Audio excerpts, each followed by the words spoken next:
കിട്ടുന്നൊരു പണിയാണ് ടൈലേറെ വക. സ്പേസർ വരെ അതിനകത്തുണ്ട്, ഫുള്ള് സിമെൻറ്റും ട്രാപ്പിൽ. അതാണ് കുറച്ച് താഴ്ചയിലാണ് ട്രാപ്പ്. എന്ത് ചെയ്യാനാ? ഇപ്പോൾ പ്രിയപ്പെട്ട ടൈലേറെ നിങ്ങൾക്ക് പറയാനെന്താ പറയുക, നമ്മളങ്ങനെ ചെയ്യരുത്. നമുക്ക് നല്ലൊരു പണിയാണ് കിട്ടുന്നത്. ഒരുപാട് കഷ്ടപ്പെടാം. ആമൃത്ത് അടിക്കാനോ കാര്യങ്ങളോ പറ്റില്ല. ട്രാപ്പ് പൊട്ടിപ്പോയി ലീക്കാവും. അങ്ങനെ ഒരുപാട് പ്രശ്നങ്ങളുണ്ട്. അപ്പം നിങ്ങൾ അത്തരം കാര്യങ്ങൾ ഞങ്ങൾക്ക് വേണ്ടി ഒന്ന് ശ്രദ്ധിക്കുക. അതിനുള്ളിൽ കുറച്ച് തുണി വെച്ച് ആ സമയം തന്നെ തുടച്ചെടുക്കാൻ നോക്കുക, ഗ്രൗട്ട് എല്ലാം കേട്ടോ. ഓക്കെ, അതിന് വേണ്ടി ഒരു വീഡിയോ ആണ്, ബാക്കിയുള്ളത് ശ്രദ്ധിക്കാം. പിന്നെ അടുത്തത് ഇതിപ്പോൾ നമ്മളെ വീഡിയോ അടുത്ത് ഞങ്ങൾ എല്ലാ പോയിൻറ്റുകളും ഇതേപോലെ ഗമ്മിട്ടടക്കും. അതെന്തിനാന്ന് വെച്ചാൽ ഈ വരുന്ന ത്രെഡിൽ നമ്മൾ ഷോപ്ലാഞ്ച് ഇട്ട് കഴിഞ്ഞാൽ ലീക്ക് മനസ്സിലാവില്ല. അപ്പോൾ ഇതിലെങ്ങാനും ത്രെഡിലൂടെ മൈന്യൂട്ടായിട്ട് ഉറ്റി വീഴുന്ന വെള്ളം ഈ ടൈലിൻ്റെ ഗ്യാപ്പിലേക്ക് പോകാൻ സാധ്യതയുണ്ട്. അങ്ങനെ ഒരുപാട് കാലം പോകുമ്പോഴാണ് അപ്പുറത്തെ ചുമരുമ്മേ ഈ പെയിൻ്റൊക്കെ പൊളിഞ്ഞു വരുന്ന പ്രശ്നം വരിക. അപ്പോൾ ഇതാകുമ്പോൾ വെള്ളം ലീക്ക് ഉണ്ടെങ്കിൽ ഇതിലെ ഒലിച്ചിങ്ങനെ ടൈമിൽ കൂടെ ഒലിച്ച് വരും. അപ്പോൾ നമുക്ക് കണ്ടുപിടിക്കാം. അതിന് വേണ്ടി ചെയ്യേണ്ട എല്ലാത്തിനുണ്ടാവും. ഇതിനൊക്കെ ഉണ്ട്.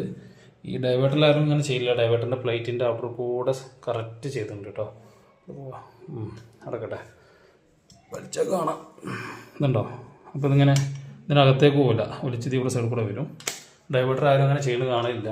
കാരണം വെള്ളം സീലിംഗിൽ നിന്നാണ് വരിക. ഇവിടെ ബാത്റൂം നമ്മളിങ്ങനെ ചെയ്തിട്ടുണ്ട്. വയർ പോയിൻ്റ് വരെ അങ്ങനെ അടച്ചിട്ടുണ്ട് കേട്ടോ. ഉണ്ടോ? ഇവിടുന്ന് സീലിംഗിൽ നിന്നാണ് ഷവർ, ആ പോയിൻ്റാണ് ഷവർ. അപ്പോൾ ഒരു സെറ്റപ്പാക്കി അങ്ങനെ വെച്ചതാണ്. അപ്പോൾ ഇത്തരം കാര്യങ്ങളൊന്നും ടൈലർ ശ്രദ്ധിക്കുക.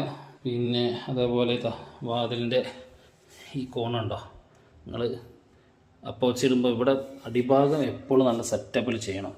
ഈ കോണിലൊന്നും കുറവുണ്ട്. ഈ ഉള്ള കോട്ടയാണ്. മേലഭാഗം നന്നായിട്ടിട്ടുണ്ട്. പക്ഷെ മേലഭാഗം എല്ലാം മെയിനായിട്ട് വേണ്ടത് താഴെ ഭാഗം നിർബന്ധമായിട്ട് കണ്ടോ, ഇതിനുള്ള ഹോളാണ്. അതേപോലെ അവിടെയുണ്ട്. അപ്പോൾ അപ്പോച്ച് ഇടേണ്ട സ്ഥലങ്ങൾ ഇങ്ങനത്തെ സ്ഥലങ്ങളാണ്. ഇതാ ഈ ഗ്രാനൈറ്റിൻ്റെ തൊട്ടടി ഭാഗം സിമെൻ്റ് കണ്ടോ, ഇത്രയും ഭാഗം അങ്ങനെ മൊത്തം അപ്പോച്ചിട്ട് വലിച്ചു പോകണം. അല്ലെങ്കിൽ വാട്ടർ പ്രൂഫിന് എന്തെങ്കിലും ചെയ്ത് വെക്കണം. അപ്പോൾ ഇത്ര കാര്യങ്ങൾ ശ്രദ്ധിച്ചില്ലെങ്കിൽ ഭാവിയിലേക്ക് ഭയങ്കര പ്രശ്നം വരും. ഇവിടുത്തെ ലീക്ക് അത് ആ ചുമരും എത്താനും സാധ്യത ഉണ്ട് കേട്ടോ. വെള്ളം വലിച്ചെടുക്കും. സിമെൻറ്റിൻ്റെ സ്വഭാവം അങ്ങനെയാണ്, വെള്ളം വലിച്ചെടുക്കും. അപ്പം അങ്ങനെയാണ് കാര്യങ്ങൾ. അപ്പോൾ ടൈൽ സുഹൃത്തുക്കളൊന്ന് ശ്രദ്ധിക്കുക. ഇത് നനഞ്ഞു കഴിഞ്ഞാൽ പിന്നെ നമ്മൾ ഗമ്മിട്ട് വെക്കൽ റിസ്ക്കാണ്. അതേപോലെ തന്നെ ചില ടൈലിൻ്റെ ആളുകൾ ഈ കോർണർ സ്പേസർ ഇടില്ല.